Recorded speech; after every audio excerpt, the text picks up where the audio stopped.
अयोध्या राम जन्मभूमि पे जो बहुप्रतीक्षित फैसला था वो आ चुका है। तो न्यायालय का जो नियम सुप्रीम कोर्ट का है वो जो है अंतिम होता है। फिर भी इससे यदि कोई इस पक्ष जो है वो संतुष्ट नहीं है तो उसके पास जो है सामने दो विकल्प होते हैं। पहला, फैसले पर पुनर्विचार की याचिका, और दूसरा जो है क्यूरेटिव याचिका।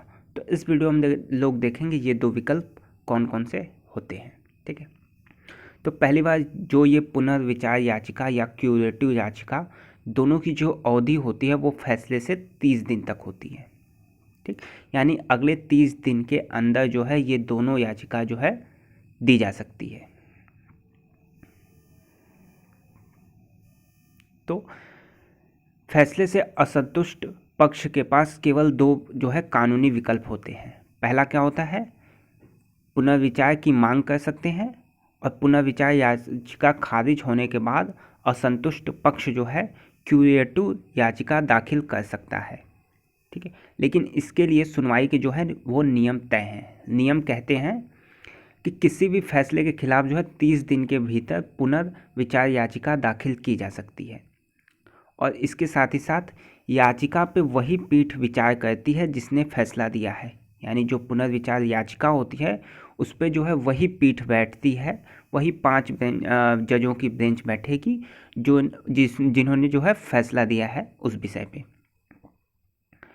इसके अलावा पुनर्विचार याचिका में यह साबित करना होता है कि फैसले में साफ तौर पे त्रुटि है, यानी कोई जो है गलती हुई है फैसले में।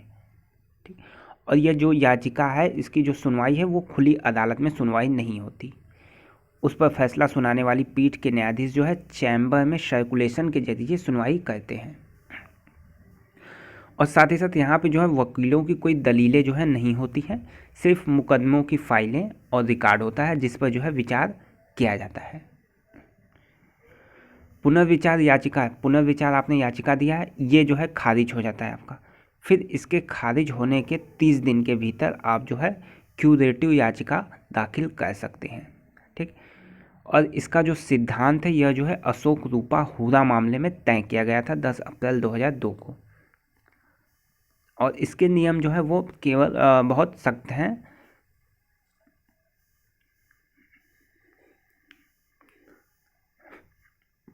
देखिए, क्यूरेटिव याचिका पर सुनवाई करने वाली पीठ में 3 जो है सबसे वरिष्ठतम जज होते हैं सुप्रीम कोर्ट के। ठीक है, 3 सबसे वरिष्ठ जो जज होते हैं उम्र के लिहाज से वो होते हैं सुप्रीम कोर्ट के, और बाकी फैसला देने वाले यानी 5 जो जज हैं और 3 अन्य। ठीक, टोटल 8 हो सकते हैं। ठीक, अगर 2 न्यायाधीशों का फैसला है और उस मामले में क्यूरेटिव याचिका में 3 जो है वरिष्ठतम न्यायाधीश और 2 फैसला देने वाले न्यायाधीश समेत कुल 5 लोग होंगे। ठीक है, और यहाँ पे जो है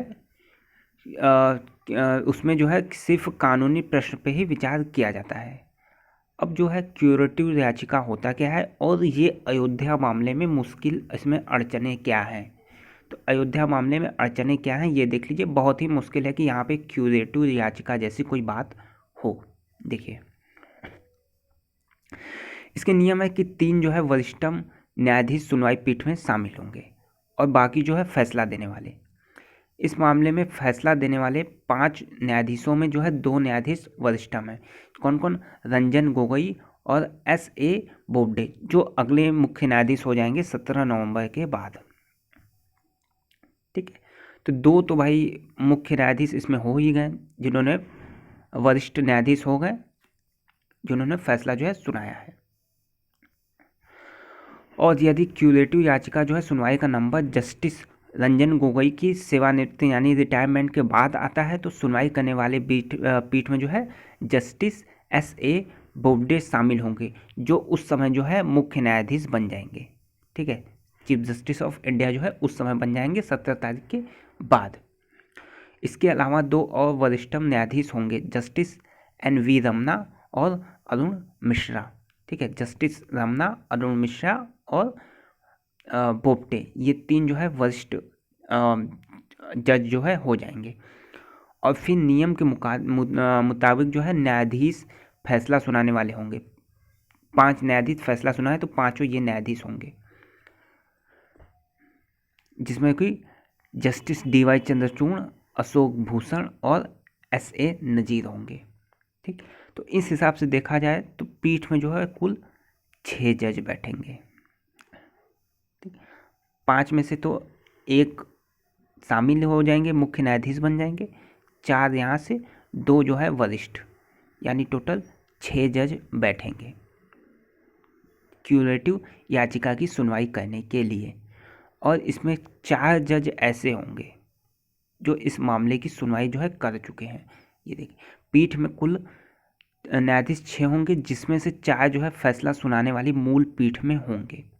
ठीक है, जो फैसला आज आया हो उसमें क्यूरेटिव याचिका दाखिल होती है, तो 4 जज ऐसे होते हैं 6 में से जो इस केस में हैं, इन्वॉल्व हैं।